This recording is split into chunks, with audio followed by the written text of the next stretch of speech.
YouTube चॅनलला सुद्धा subscribe करायला विसरू नका, कारण की गौरी गणपतीचे सगळे व्हिडिओ तुम्हाला ह्या चॅनलवरती बघायला मिळतील आणि इन्स्टावरती सुद्धा बघायला मिळतील. तर नक्की जाऊन चॅनलला सबस्क्राईब करायला नक्की विसरू नका. तर आज आलो होतो आम्ही पुण्यामध्ये खरेदी करायला. कशाची? ती म्हणजे गौराईच्या साड्यांची. गौरी गणपती म्हटलं की एक वेगळाच उत्साह असतो. तसाच आमचा महिना 2 महिने अगोदरच तो उत्साह चालू होतो की ह्यावेळेस काय करायचं, किंवा प्रत्येकाचंच होत असतं. तर ह्या म्हणजे आम्ही नेहमीच साड्या लवकर घेत असतो, कारण की साडी खरेदी केली की त्याच्यावरती आली ज्वेलरी, सगळ्या गोष्टी येतात.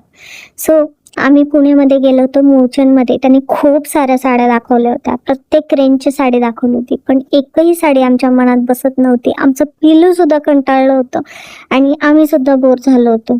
साड्या किती साऱ्या बघायच्या आणि एक सुद्धा आवडत नव्हती, त्याच्यामुळे खूप सारा मूड ऑफ होत होता.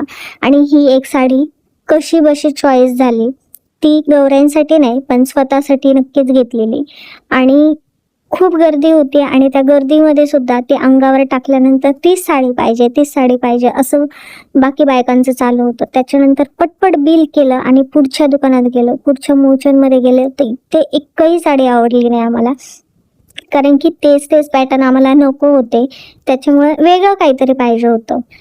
एक साडी आवडलेली पण इतकी पण काही खास वाटली नाही मला. त्याच्यानंतर त्या दुकानातून आम्ही पुढच्या दुकानामध्ये गेलो. तिथे सुद्धा खूप साऱ्या साड्या त्यांनी दाखवल्या, प्रत्येक रेंजची त्यांनी साडी दाखवली. छान होत्या, पण तेच तेच पॅटर्न मला तरी नको होते, तेच तेच काठ मला नको होते आणि काहीतरी युनिक पाहिजे होतं, काहीतरी नवीन पाहिजे होतं. म्हणून आम्ही मूळचंदमध्ये गेलो, पण तिथेही साड्या अजिबात आवडल्या नाही. ही एक साडी थोडीशी बरी होती, पण ती सुद्धा माझ्या मनात काही एवढी बसली नव्हती.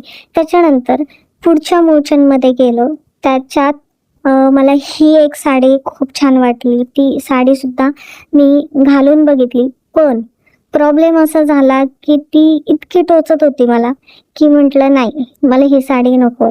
सो खूप साऱ्या त्यांनी खूप साऱ्या म्हणजे खूपच साऱ्या त्यांनी साड्या दाखवल्या मला. नेसल्यानंतर पण खूप चांगली वाटत होती, पण मला तीही आवडली नाही. इतक्या साड्या बघून मला खूप जास्त भूक लागली. त्याच्यानंतर तुळशीबागेत गेलो. तुळशीबागेतच आम्ही सँडविच खाल्लं आणि मँगो मस्तानी मागवली. त्याच्यानंतर आम्ही पुढच्या प्रवासाला लागलो, ते म्हणजे तुळशीबागेतच खूप